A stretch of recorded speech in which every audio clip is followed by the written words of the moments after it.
Nakailan na? Ayaw mo magmalayuan? Ha? Dito lang sa malapit. Dito na ako. Oo.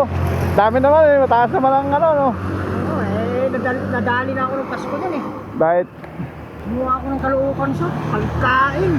Ah, pagkain? No double book. Oo, hindi pwede. Sama ng loob ko.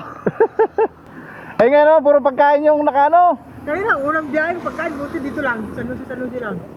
Kaya nakakuha ko dyan sa may gaya-gaya. Tapos papunta lang ng ano, dyan sa may Harmony Hill, sa Bagos Silang. Eh, 117. Tapos binigyan akong 100 pa nung ano. Ano eh, ano yan eh, wallet. Tapos binigyan ulit ako 100 cash ni ano, ni sir. Wala ka.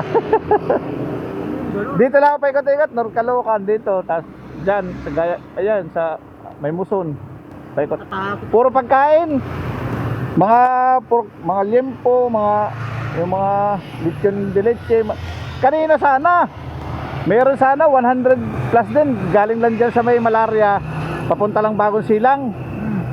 Eh nung tinawagan ko, sabi niya 2 ulo ng lechon, 2 box. Bali pinagbuko daw na box.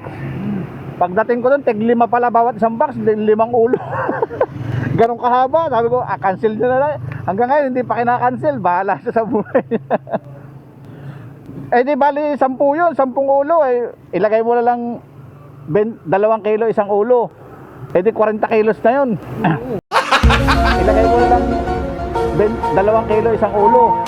Eh di 40 kilos na yun. What? Mabigat na yun, sobra na. Tsaka durog-durog yung box niya, pangit. Baka manlaglag. Hanggang hindi pa niya kinakancel.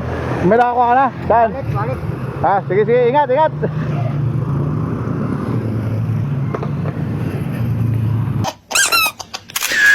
Sige po, salamat po.